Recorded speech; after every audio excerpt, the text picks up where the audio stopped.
Esto es Estereotipas, un programa donde no se estereotipa a nadie.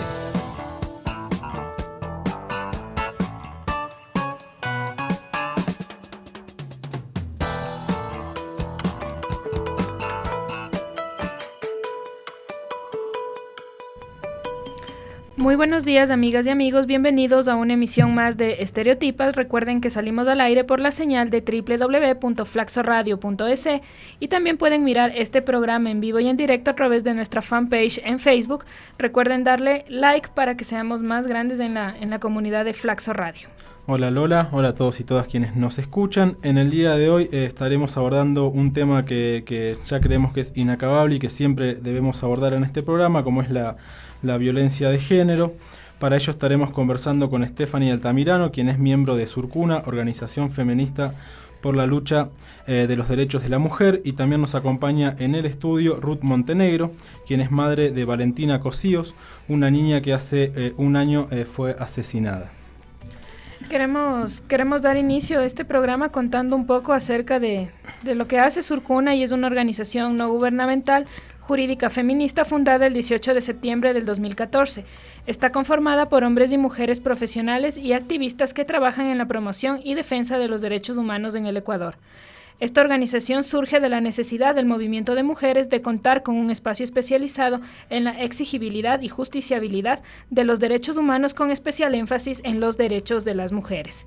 El trabajo de Surcuna se nutre de una vasta experiencia de quienes integran la organización en temas de salud y justicia, además del activismo y la relación con organizaciones feministas a nivel nacional e internacional. Les damos la bienvenida a Stephanie y a Ruth a Estereotipas, y para comenzar... Y hablando un poquito de Surcuna, explorando la página, allí dicen que lo que buscan es impulsar y fortalecer procesos concretos en la defensa, exigibilidad y justiciabilidad de los derechos humanos, con énfasis en los derechos sexuales y los derechos reproductivos de las mujeres. Teniendo en cuenta esto, Stephanie, te queríamos pedir que le cuentes un poquito a la audiencia cómo nace Surcuna y qué tipos de actividades realizan en términos generales para que vayan familiarizándose. Muchas gracias por invitarnos al programa. Bueno, como mencionaron anteriormente, Surcuna, las personas que conformamos Surcuna hemos venido de trabajos previos en la temática desde hace muchos años. Entonces, Surcuna yo creería que es como un resultado o una consecuencia de un trabajo de ya mucho tiempo, y que se especializa e intenta enfocarse en poder dar una respuesta, sí, legal, pero también social, sobre la violencia hacia las mujeres, la violencia de género, y un fenómeno que, bueno, fue más o menos nuevo en el país, que fue empezar a criminalizar a mujeres por abortar y por parir en casa. En ese sentido, y también porque creemos en la despenalización social y legal del aborto, es que Surcuna nos parecía una organización súper necesaria, y que, bueno, existe desde lo institucional sobre todo bastantes de estrategias. Yo creería, bueno, están las casas de acogida, están los centros integrales, pero no hay una organización feminista que se dedique a hacer acompañamiento y defensa legal. Entonces, si bien somos poquitas y aún la organización está fortaleciéndose y creciendo, vemos esa necesidad en la demanda de trabajo que tenemos.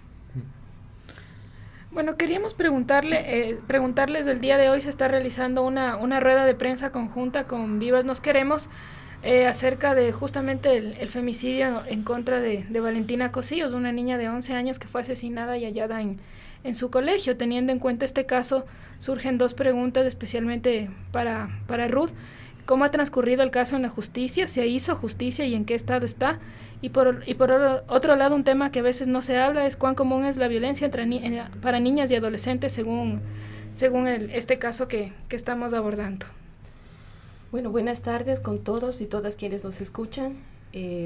Soy Ruth Montenegro, soy mamá de Sofía Valentina Cosíos Montenegro, quien hace un año, 365 días ya, la encontramos sin vida dentro de la Unidad Educativa Global del Ecuador, que era la institución en la cual cursaba el 7º año de básica. Hasta el momento, lamentablemente, el caso todavía se encuentra en fase de investigación previa, todavía en la impunidad. Los responsables de la muerte de mi niña todavía siguen libres y campantes en las calles, acechando a otras niñas y a otras vidas. Los esfuerzos que se han dado dentro de la investigación lamentablemente no han sido suficientes, no han sido eficaces, puesto que todavía ni siquiera pasamos a una fase de instrucción fiscal, todavía seguimos investigando. Debemos recordar que Valentina, de apenas 11 años, 8 meses, el 23 de junio del año 2016, desapareció en horas de la tarde, para encontrarla muerta en la mañana del 24 de junio dentro del patio de juegos de la Unidad Educativa Global del Ecuador. Autoridades, rectores, vicerrectores, inspectores y todos aquellos que estaban llamados maestros, profesores y profesoras que estaban llamados a precautelar, a vigilar, a cuidar a mi niña y su integridad tanto física como psicológica, lamentablemente no respondieron aquella tarde del 23 de junio. Ella quedó en una situación de vulnerabilidad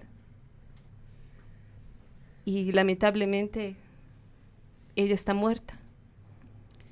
Sin embargo, quiero denunciar también a través de este medio que aunque ha pasado ya un año, no hay respuestas de la justicia frente a lo sucedido.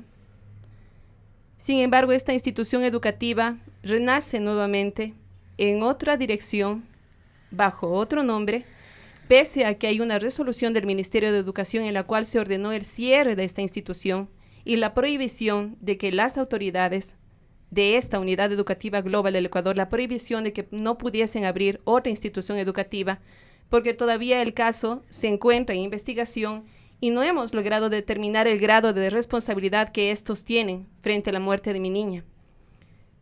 Valentina no renace. Valentina está muerta. Tristemente para mí como su madre.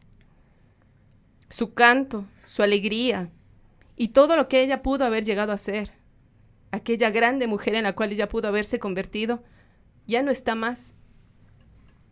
Pero en la realidad de nuestro país, tristemente observamos cómo una institución se cambia a otro domicilio. Tenemos entendido que se está abriendo una nueva institución en el sector del Valle de los Chillos, insisto, bajo otro nombre. Y otros padres y otras madres, al igual que un día lo hicimos yo y lo hizo mi familia, pondrán su confianza, pondrán su esperanza en esta nueva institución educativa, creyendo y esperando que lo importante para estas personas no es el negocio, que estas criaturas, estos niños y niñas que van a los planteles educativos no son meramente números, cifras de cuánto dinero puedo ganar o no, sino que son vidas, seres humanos, personas, realidades concretas. Entonces, la pregunta que yo les hago a todos los padres y madres de nuestro país, uno de los derechos primarios y fundamentales que nosotros tenemos y que está contemplado dentro de la Constitución, uno de los más elementales, que es el derecho a la vida, el respeto a la integridad de nuestras hijas dentro del sistema educativo, no está siendo respetado, no está siendo garantizado. Siento que nuestras niñas en el día a día se juegan en una ruleta rusa, en la cual pueden salir en la mañana a estudiar con la posibilidad de no retorno en la tarde. Y el Estado y las instituciones, ¿qué están haciendo frente a esto? Yo creo que como padres y madres ecuatorianas debemos sentir la pérdida de Valentina Cosíos, no como la pérdida de una niña tan solo, de una familia. No debemos permitir que la memoria de Valentina Cosíos se muera, se olvide, porque ese olvido significa el triunfo de la impunidad, significa el triunfo de la barbarie en nuestra sociedad, en donde una niña de apenas 11 años, 8 meses, que salió en la mañana alegremente a su escuela, no retorna, que es asesinada y que no hay acciones reales y eficientes que nos den respuesta de lo que pasó con ella. Me pregunto yo también a todas aquellas autoridades, a los señores grandes, ¿qué hubiesen hecho si se tratase de sus hijas, de sus familiares o amigos cercanos, hablaríamos de 365 días de impunidad. Y frente a la respuesta a esta pregunta, también me hago otra. ¿Acaso Valentina Cosíos, hija, una humilde hija de una familia ecuatoriana, no tiene el mismo valor su vida? Y finalmente, para concluir, vuelvo a insistir. Creo que como padres y como madres, frente a la ineficiencia del Estado, frente al feminicidio, porque nosotros hablamos de la muerte de Valentina no solo como un femicidio, sino como un feminicidio. ¿Por qué? Por el hecho de ser niña, de ser mujer y de una condición humilde. Su muerte al Estado y a la sociedad lamentablemente no le importa nada. Las vidas de nuestras niñas y de nuestras mujeres son desechables. Y lo digo yo. Estoy hablando con la verdad. Los casos dentro de las instituciones educativas de abuso, de violencia, aumentan día a día.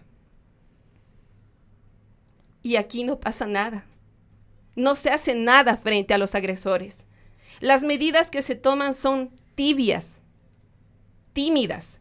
Y es por eso que se repite una y otra vez el horror para nuestras hijas, para nuestras niñas. Porque no se pone un alto a la violencia.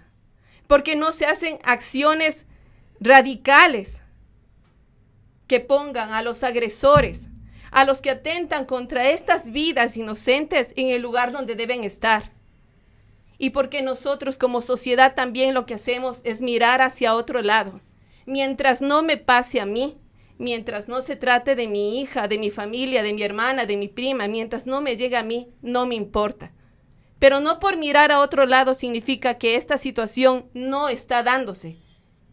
Quiero decirles que para mí en este año, que hemos estado en este proceso de investigación y de exigencia de verdad y de justicia para Valentina, puedo ver en el día a día cómo se repiten una y otra vez estos casos de agresión para nuestras niñas, para nuestras mujeres. Día a día. Y siempre es la misma respuesta de parte de las autoridades de las instituciones educativas. Lamentablemente un espíritu de cuerpo, de defensa a la institución, de defensa al agresor, de defensa al negocio, por sobre la vida. Y yo creo que es momento que tomemos acciones reales, radicales, concretas, frente a este hecho. ¿Cuántas vidas más esperamos que se pierdan en el camino? ¿Cuántas niñas más tienen que morir para que hagamos algo como sociedad? Para que las autoridades, las instituciones y quienes tienen en sus manos la potestad y la posibilidad de hacer real, de hacer carne, lo que está contemplado en la ley y en la justicia, se haga verdaderamente. ¿Cuántas más vidas tenemos que esperar a que se pierdan? ¿Cuántas más Valentinas Cosíos? ¿Cuántas más? Yo creo que cada uno de nosotros debemos hacer el ejercicio de responder esta pregunta. ¿Hasta cuándo vamos a seguir esperando? ¿Hasta cuándo? Después de estas palabras duras pero esclarecedoras, y también creo que, como dice Ruth, y algo que siempre decimos aquí en Estereotipas, es que no hay vidas que valgan más y menos, pero pareciera que sí. Y eso es algo realmente tristísimo de nuestra sociedad, y de que todos tenemos que pensar de que, como dice Ruth, Valentina Cosíos no es solo la hija de Ruth, sino que es una niña que es parte de la sociedad y fue parte de nuestra sociedad, y que no la podemos pensar como números nada más, y que estos problemas nos tienen que atravesar a todos y nos tienen que tocar el corazón a todos. Antes de comenzar la entrevista nos habías comentado, Ruth, que hubo un cambio de fiscal en la causa. Quería que le comentes también a la audiencia si este cambio fiscal a ustedes les trae como un poco más de luz en lo que puede ser el proceso, o creen que tampoco va a ayudar mucho. ¿Y cómo fue el trabajo con el primer fiscal? No sé quién quiere contestar. En teoría hay algunas esperanzas con el cambio de nueva fiscal. Digamos que justamente se solicitó ese cambio porque es una fiscal que tiene alguna experiencia en términos de género. pero en esta justicia uno nunca sabe en realidad. O sea, creo que no solo son voluntades las que juegan, en realidad son temas profundamente, son decisiones políticas de no querer dejar esto en impunidad, y creo que eso no pasa solo por un tema de voluntad. Entonces, como dice Ruth, o sea, nosotras sí tenemos un poquito más de esperanza, pero vamos un año sin que haya una respuesta clara y concreta, y para nosotras eso es mucho más que cualquier promesa. Una de las demandas que ustedes tienen es que justamente el caso sea tipificado como violencia de género. ¿Ya está tipificado de esa forma a través de por las autoridades? O sea, ahorita estamos en investigación, entonces hay una parte, digamos, del proceso que se llama llamamiento a juicio, y ahí es en donde se dice el tipo penal que se va a aplicar, que Fiscalía, digamos, por la cual Fiscalía va a acusar.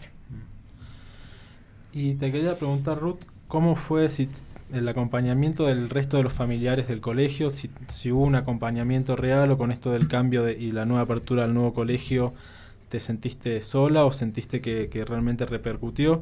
Y también, ¿cómo fue que te acercaste a Surcuna para llevar el caso? Como te decía hace un momento, de parte de la institución educativa, la única respuesta que tuvimos es lavarse las manos. No, mi niña desaparece en la tarde del 23 de junio, la encontramos en la mañana del 24 dentro de las instalaciones de la escuela, es decir, que cerraron las puertas con ella dentro. Y las respuestas que nos dan las autoridades y maestros es que ellos jamás la vieron, que no saben nada y no tienen conocimiento absolutamente de nada. Cuando nosotros, padres y madres, dejamos a nuestros guaguas en las instituciones educativas, la responsabilidad recae en el tiempo que están nuestros niños y niñas en este espacio, es sobre las autoridades y maestros. Así lo entendemos todos y todas nosotros. Eso esperamos todos nosotros. Entonces, solamente hasta el momento en que mi niña pasa nuevamente a manos de mamá, de papá o del familiar responsable, hasta ese momento la autoridad educativa es quien tiene la responsabilidad de su cuidado y de su protección. Y eso es justamente lo que no se dio en el caso de Valentina. Un alto nivel de negligencia, de omisión al cuidado objetivo, que la puso en una situación de vulnerabilidad y lamentablemente en manos de quien tomó su vida. ¿Y no hubo medidas de prisión preventiva para las autoridades de la unidad educativa? Nada. Con decirte que el viernes 23 la sacamos a mi niña de la escuela, y el viernes 24 y el sábado 25 las puertas de la institución educativa seguían abiertas. Porque en esta misma institución, aparte de la escuela, además debo dar a conocer también que esta institución ni siquiera tenía permiso legal de funcionamiento. Ya en el proceso de investigación se determina que ni siquiera tenía el permiso legal para funcionar en la avenida 6 de diciembre y Colón, donde eran las instalaciones de la escuela, para empezar. Además de esto, en este espacio también funciona lo que es Global English. Entonces, tenían clases el sábado 25 y se abrió con total normalidad. Es decir, es una vida, es la vida de una niña. Debería prender las alarmas en la sociedad, en las autoridades, en todos quienes están llamados a responder. Pero no, sábado 25 seguía en funcionamiento. Más adelante, menos de un mes más tarde, se cambiaron a las instalaciones de la Pedro de Valdivia y Jorge Washington, en donde funciona el colegio, y bueno, donde sí tenían permiso para funcionar. Entonces cambiaron simplemente todo el mobiliario, absolutamente todo. No había transcurrido un mes de esto. El proceso de investigación que se realizó después de parte del Ministerio de Educación tampoco se inició inmediatamente, se inició casi 3 meses más tarde, lo que posibilitó ya que se iniciara el nuevo año escolar, y es por eso que no se pudo hacer el cierre este año, porque ya se había dado inicio el nuevo año. Significaba que los nuevos estudiantes se quedaban sueltos en el aire, sin institución educativa. Entonces, en consideración a esto, se decidió que se terminara el año escolar y en este año que se diera el cierre definitivo de esta institución. Pero durante todo este tiempo, lo único que han hecho es ya el nombre, porque, insisto, lo que siempre se precautela aquí es el buen nombre de la institución educativa. Eso es lo que se cuida.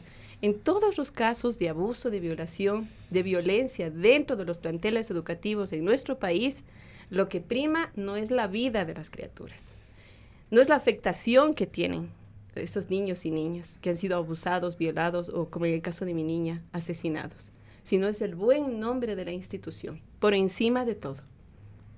Y ahí también pesa bastante el factor económico, lamentablemente, porque el bolsillo más pesado y más grueso es el que pone su verdad por delante. Y eso es lo que nosotros estamos viviendo en este momento. Y eso es justamente nuestro pedido y nuestra exigencia. Pido verdad, pido justicia y no impunidad para Valentina. Pero al pedir verdad, justicia y no impunidad para Valentina, estoy también abriendo el camino para que esta situación no se vuelva a repetir con otros niños y con otras niñas. Y eso es lo que me gustaría que la sociedad ecuatoriana, que los padres y madres ecuatorianos y ecuatorianas que nos escuchan pudieran entender. Nuestra lucha, mi lucha como mamá de Valentina, no es por mi hija. Yo ya no tengo la alegría de su canto, de su risa. Yo ya no la veré crecer. Pero al exigir justicia y el que su muerte no quede en impunidad, para mí es la garantía de que otras vidas no se pierdan, de que otras madres no vivan el dolor que yo vivo. Por eso les pido que nos unamos, que nos juntemos, porque frente a la inoperancia del Estado y de sus instituciones tenemos que hacer algo. Si nosotros no hacemos algo, si no nos organizamos, si no alzamos nuestras voces, si no gritamos, si no exigimos, esto va a seguir pasando una y otra vez. Y lo que se pretende también dentro de los procesos judiciales es generar cansancio. Porque si ya la pérdida de una persona que amamos en nuestras vidas, en la vida de cualquiera de nosotros, si ya una pérdida de un ser que amamos causa dolor, este dolor se duplica cuando se trata de una niña en la plenitud de su vida. Se triplica encima cuando sabemos que fue asesinada y cuando vemos que sus agresores están libres en las calles, insisto, amenazando otras vidas. Y cuando vemos que se pretende pasar por accidente, lo que no fue un accidente. El dolor es doble, es triple. La posibilidad de duelo, de cierre para mí y para mi familia, mientras este proceso dure, no es posible. Contamos ya un año. ¿Cuántos años más tendremos que contar?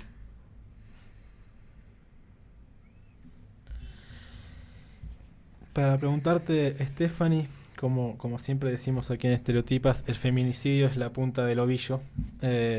Y sí nos gusta hablar de feminicidio, como bien marcaba Ruth, porque sí hay una ausencia del Estado en este tipo de casos, y ahí está la diferencia entre el femicidio y el feminicidio, algo que siempre marcamos aquí. Femicidio, cuando se mata una mujer por su condición de mujer, y el feminicidio ya es cuando en ese asesinato el Estado no está haciendo nada ni para prevenirlo, ni para hacer justicia, ni para que se conozca la verdad. En este sentido, Stephanie, ¿dónde crees que nace esta violencia contra las niñas y contra las mujeres?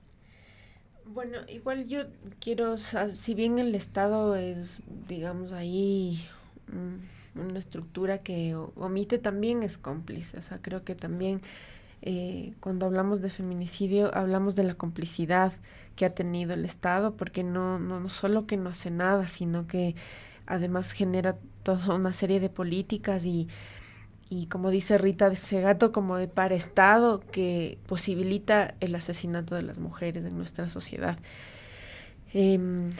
Digamos que sí, si bien el feminicidio es considerado como la punta del iceberg, yo creo que es un poco más complejo. Yo creería que por un lado es consecuencia, pero también es lo que sostiene. O sea, yo creo que el feminicidio, el asesinato de las mujeres en complicidad y en omisión por parte del Estado y la sociedad, digamos, es como un proceso de violencia estructural y de violencia de género que se viene dando, ¿no es cierto? En términos mucho más sencillos, o sea, muchas mujeres mueren con boletas en la mano, por ejemplo, ¿no es cierto? Es como un ejemplo súper claro.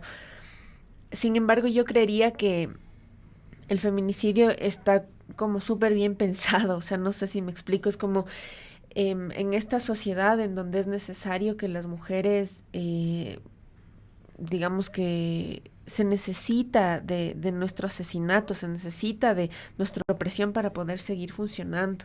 Y muestra de eso, por ejemplo, es que en estos últimos años, no sé si década, pero se ha levantado una lucha feminista súper potente denunciando esto. Y claro, la reacción es absolutamente violenta. O sea, al día siguiente de la marcha Ni Una Menos en Argentina tenemos mujeres asesinadas, ¿no? De maneras brutales.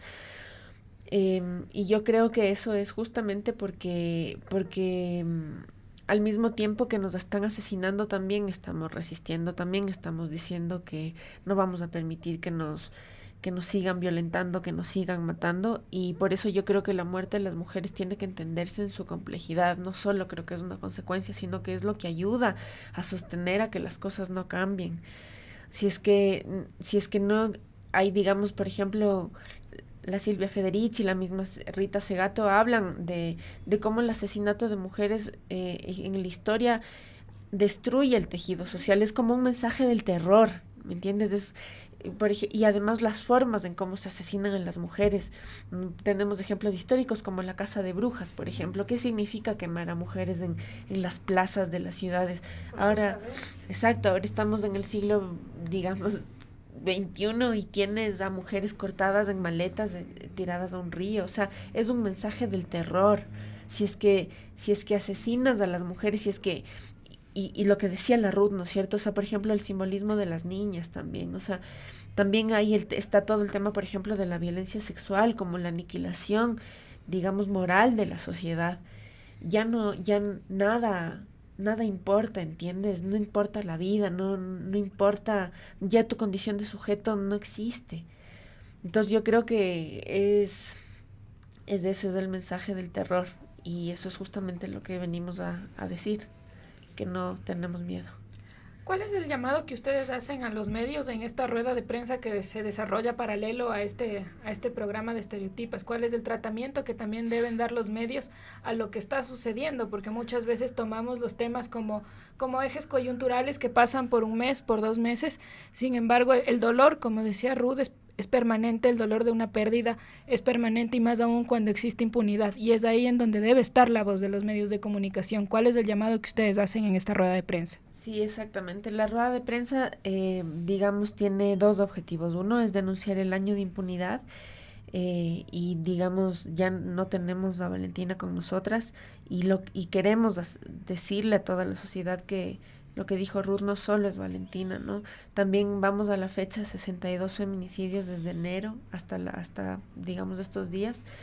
Y no puede ser posible, se asesina a una mujer en este país más o menos cada 30 horas. Llamamos a una rueda de prensa porque sabemos que la capacidad mediática en este punto, digamos, de la comunicación es todo. O sea, esto tiene que saberse, la sociedad tiene que saber que los números están en rojo, y la exigencia a los medios de comunicación es que tengan, o sea, empiecen. Ha habido mejoras, ¿no? O sea, ya no se tratan como crímenes pasionales, pero hay aún mucho que mejorar. Se sigue hablando de la historia de los feminicidas y no de las mujeres, por ejemplo. No se sigue diciendo se murió, o sea, las mujeres no caen encima de los cuchillos, no caen encima de las... O se sigue criminalizando a las mujeres también. Exacto, dando razones, ¿no? Cuentan. O sea, cómo estaría vestida, bueno, estaba en una fiesta. O sea, creo que sigue habiendo un tratamiento súper misógino y machista de los medios, y también creo que ha habido un llamado para que eso cambie. Yo les quería preguntar en cuanto al acompañamiento legal y que hacen ustedes de Surcuna, ¿cómo se pueden acercar las personas que sufren algo tan terrible como lo que nos están contando hoy, y qué tipo de acompañamiento implica este acompañamiento legal?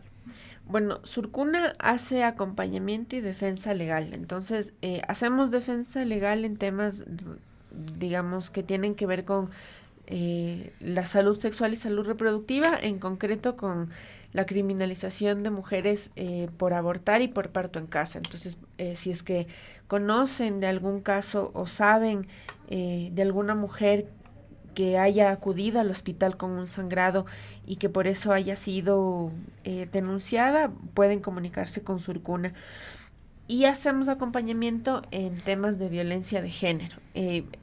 Digamos que una de las abogadas, que es la que hace las defensas legales, sí tiene casos, o sea, sí hay casos, no solo defendemos casos de aborto, sí hay casos de violación, de feminicidio y demás, pero digamos, intentamos hacerlo mucho más concreto en esos términos. Y el acompañamiento, bueno, o sea, la idea es, muchas mujeres ya tienen abogados, no importa si son públicos o privados, la idea es que Surcuna intenta hacer una asesoría en términos de género, digamos, es decir, como que los casos puedan ser defendidos con esa perspectiva, porque muchos abogados no manejan la perspectiva y eso es lamentable porque es muy necesaria. Entonces Surcuna intenta como hacer ese acompañamiento, mirar estrategias y demás. Y lo otro que hacemos es, como somos parte de algunas plataformas, como por ejemplo la plataforma Vivas Nos Queremos, somos parte de la Coalición Nacional de Mujeres, de la plataforma de mujeres, intentamos hacer como incidencia con esas organizaciones y plataformas grandes para que ayuden también a difundir el caso. Y de ahí acciones también de la calle, ¿no? Como plantones, presión mediática y demás. Entonces de eso más o menos es lo que hace Surcuna, y pueden comunicarse al 256-9594. 256-9594. Y ahí pueden preguntar por asesoría o defensa legal, o si no pueden ir directamente a las oficinas en la Avenida República, E7 143 y Diego de Almagro, en el edificio Presidente, 8º piso. Me gustaría decir que es gracias a espacios y organizaciones como Surcuna que mi familia y yo podemos seguir y exigir justicia frente a lo sucedido a la muerte de mi Valentina. Yo soy una mujer humilde. Si fuera por mis propios recursos, no habría sido posible. Y creo que espacios y organizaciones como estos deberían haber muchos más en nuestro país. A esto me refería cuando decía que a veces se trata de cansarnos también en medio de este proceso. Si a eso se suma también nuestra condición económica, un año en un proceso de investigación, sin Surcuna, sin una organización que hubiera acompañado el proceso como lo está haciendo en este momento, para mí, para mi familia, no hubiese sido posible. Se habría desvanecido. Se habría desvanecido, había quedado olvidado, sin posibilidades, sin recursos. Porque del otro lado, en cambio, tenemos todo el poder, todo el recurso para poder defenderse, entre comillas. Y de nuestro lado, del lado de mi familia, aparte de Valentina, yo tengo también a mis otros niños. Definitivamente no hubiese sido posible. Y agradezco a organizaciones como Surcuna que permiten que, pese a que nuestra condición sea humilde, no por eso nuestro legítimo derecho a la verdad y a la justicia quede en el olvido, quede relegado, quede negado. Es así como debería ser. Y ojalá muchos de nosotros y de nosotras pudiésemos aportar a la sociedad con nuestro conocimiento, con lo que tenemos, con nuestra profesión, con nuestras manos, con lo que podamos hacer, con lo que podamos dar. Creo que así podríamos seguir juntándonos, así podríamos seguir viviendo, como yo le he dicho en otras ocasiones y lo repito ahora, en carne propia, lo que es la sororidad. El poder hermanarnos, el poder compartir, el poder retroalimentarnos. Porque yo he aprendido mucho en este año, pero también el aprendizaje es mutuo. Creo yo, como seres humanos, nadie está más arriba y más abajo.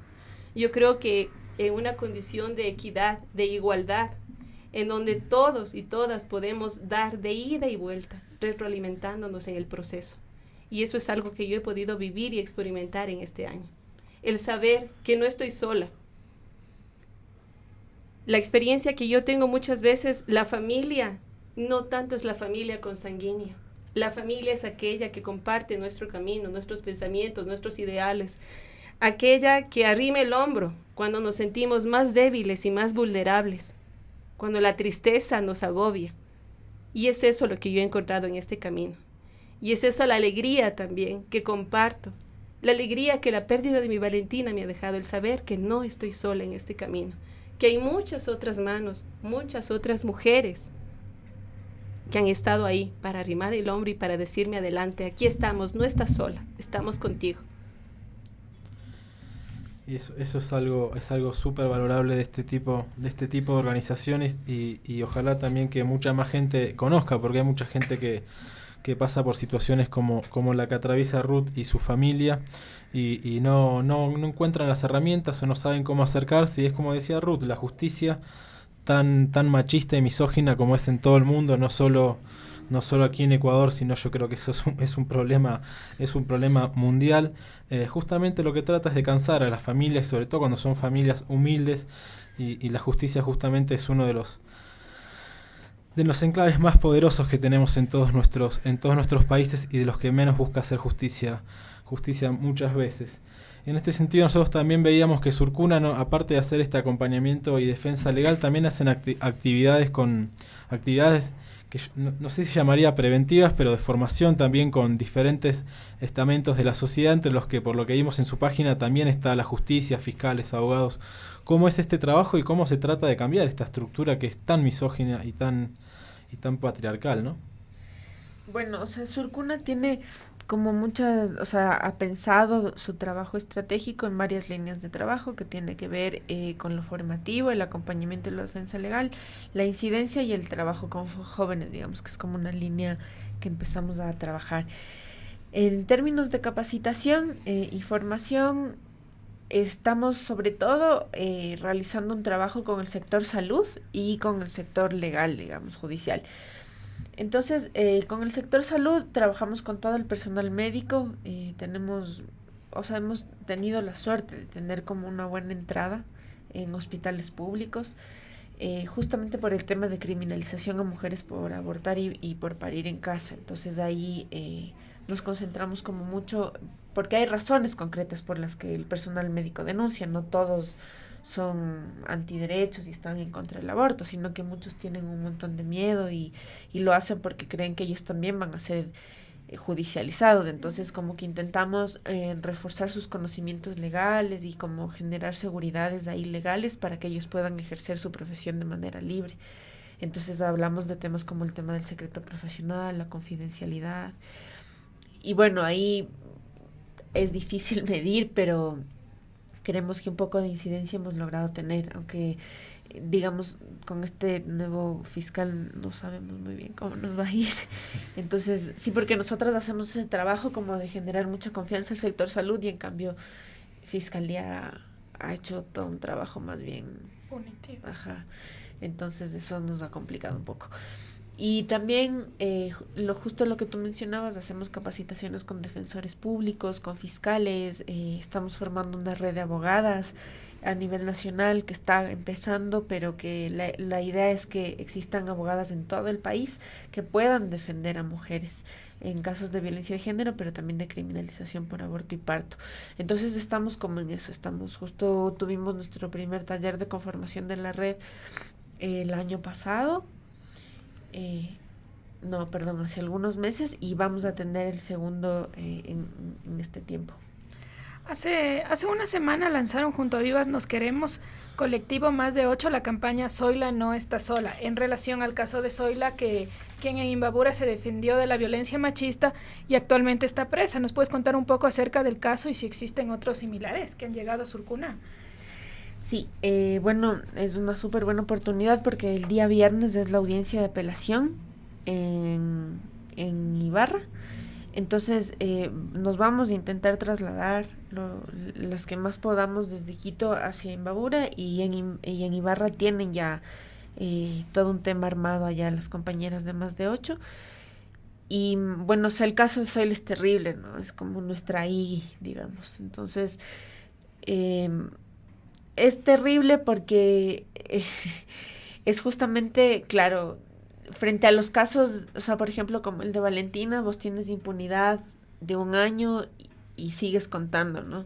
Pero cuando se trata, hay una categoría bien interesante que se está empezando a pensar en Uruguay que se llama homicidio liberador, que va a ser un eximen, o sea, que te exime, por ejemplo, si es que tú asesinaste a tu pareja con la cual viviste violencia sistémica, ¿no es cierto? Y que toda la vida te maltrató y por defensa propia lo mataste, no vas a ser condenada. Bueno, es algo que se está estudiando, ¿no? Está en Uruguay, pero que nosotras creemos que es lo mínimo. O sea, después de haber vivido toda una vida de violencia, no solo ella, sino toda su familia, no es posible que ahora ella sea la que sea juzgada y la que ella vaya a la cárcel. Creo que no solo que la justicia no hace nada, sino que te castiga, o sea, te deja un mensaje claro de que no tienes que quejarte si es que te maltrataron toda la vida, es mejor que te quedes callada. Que es un poco el mensaje con la muerte de Andrés, ¿no? Que igual en un bus por defender a su pareja por un tema de acoso lo mataron. O sea, siguen siendo como mensajes del terror, pero yo creo que es justamente lo que no hay que permitir, como quedarse calladas y no estar ahí. Zoila no está sola. Ya para agradecerles el haberse acercado a Estereotipas, y como les decíamos, las puertas siempre van a estar abiertas y vamos a seguir bien de cerca el caso, también para informar aquí a la ciudadanía ecuatoriana, y siempre tratamos de poner nuestra pizca de arena y de conciencia a través de estos micrófonos. Despedirlas, y no sé, Ruth, si querés decir algo más, si van a estar realizando otras actividades en relación al caso de Valentina. Bueno, gracias a ustedes también por ofrecernos este espacio para poder dar conocimiento a toda la sociedad ecuatoriana de lo que estamos viviendo, de la realidad que estamos viviendo en nuestro país y como sociedad, de la realidad de violencia que están viviendo nuestras niñas y nuestras mujeres dentro de la sociedad ecuatoriana. Gracias, porque estos espacios permiten llegar a otros oídos, a otras conciencias, y permiten crear un pensamiento, permiten crear lazos, permiten que otras personas puedan enterarse, puedan aterrizar en la realidad que estamos viviendo, puedan dejar por un instante su indiferencia, puedan dejar por un instante el pensamiento de que aquí no pasa nada, de que todo está bien, y puedan asumir y tener conciencia de que aquí está pasando y está pasando algo grave. A nuestras niñas, a nuestras mujeres, las están matando, las están asesinando. Y el Estado y las instituciones, vuelvo a repetir, sus acciones están siendo ineficaces e ineficientes para impedir lo que está sucediendo. Gracias por este compromiso de ustedes con la verdad y con la justicia. Yo creo que esa es una de las tareas fundamentales que tienen y que deberían tener todos los comunicadores y comunicadoras sociales. Gracias por posibilitar estos espacios de denuncia. Muchas veces creo que quienes están en estos espacios como comunicadores y comunicadoras sociales se quedan en la parte de mostrar lo lindo, lo chévere, lo agradable. Pero creo que a veces es importante y es necesario una bofetada para despertarnos y asumir que frente a lo que está pasando, ¿qué vamos a hacer? ¿Cuál va a ser nuestro aporte frente a esta situación? ¿Qué voy a hacer yo como Ruth, como Steffi? ¿Qué voy a hacer el día de mañana frente a lo que está pasando? ¿Cuál es mi actitud y cuál es mi posición? ¿Una actitud indiferente? ¿Una actitud de complicidad?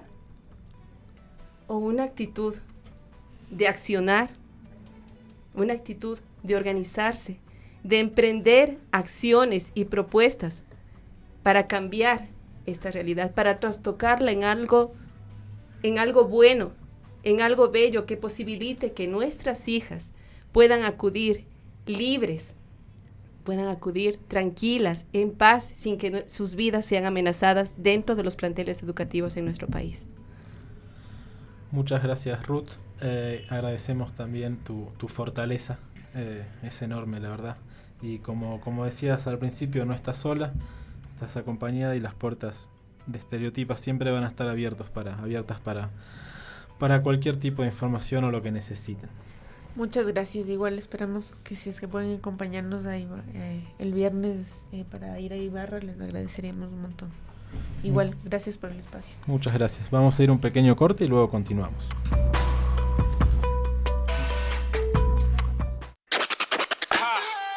Flaxoradio.es, 24 horas de música y contenidos.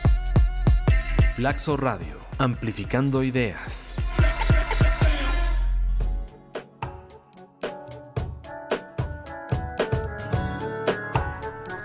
Aquí retomamos Estereotipas. Antes de pasar a nuestra sección de noticias Nosotros en el Mundo, le queremos compartir algunos de los anuncios y de las actividades que se están realizando aquí en Flaxo. En el día de hoy y desde las 9 de la mañana se está celebrando aquí en el patio de Flaxo un nuevo Inti Raymi. Y al finalizar el mismo a las 11:30 de la mañana se va a estar inaugurando una nueva feria de estudiantes, feria gastronómica de ropa y artesanías. En este sentido pueden acercarse al mediodía aquí a las instalaciones de Flaxo para compartir un rico plato de comida latinoamericana. También queremos invitarles a seguir atentos a la programación de Flaxo Radio. Pasada las 12 del mediodía, llega lo mejor de la cartelera musical junto a Magali Valdés en De 6 en 6. Y a las 17 horas, Gaby Ruiz nos acerca al mundo de la poesía y la literatura en La Loca de la Casa. Con estos anuncios los invitamos a pasar a la sección de noticias Nosotros en el Mundo.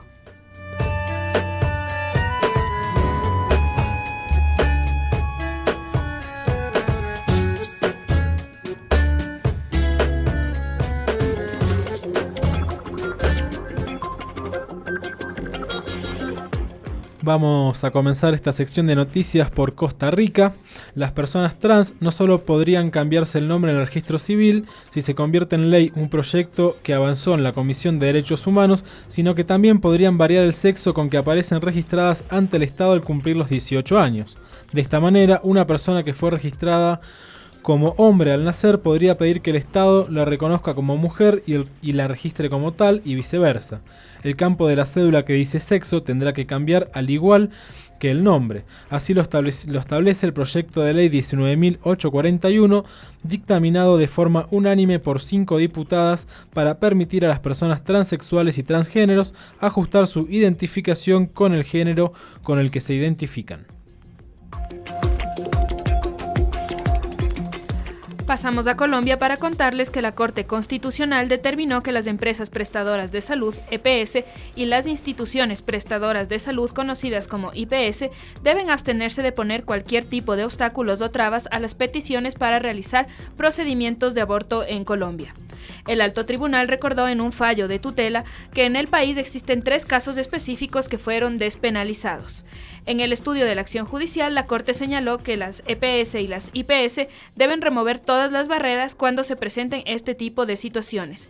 Considera que se deben respetar los derechos de las mujeres gestantes que consideran que cumplen con los requisitos para acceder al servicio de una interrupción voluntaria de su embarazo. Cuando se presente una nueva negativa, señala el fallo, se está presentando un caso de discriminación en contra de las mujeres. Este pronunciamiento se hizo al estudiar la tutela presentada por una niña de 14 años que buscaba interrumpir su embarazo por la afectación psicológica que éste le produjo. Su EPS se negó a realizar el procedimiento argumentado, primero que todo, por objeción de conciencia y segundo al no contar con los elementos necesarios. El Alto Tribunal consideró que este último argumento no es válido, puesto que la EPS debe asumir la prestación efectiva del servicio y de no contar con la logística, buscar la forma para que se pueda llevar a cabo.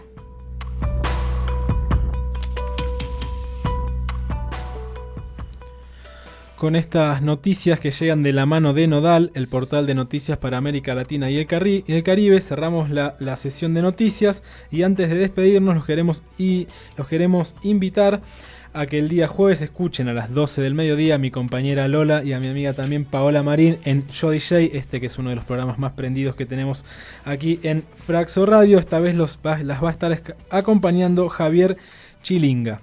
A las 16 horas va a llegar el Javi Macas con Vinilo 2.0, nos va a traer la música de Ajá, una gran banda de los 80, y a las 21 horas llega lo mejor de la música electrónica de la mano de Paul Ponce en Electrobeat.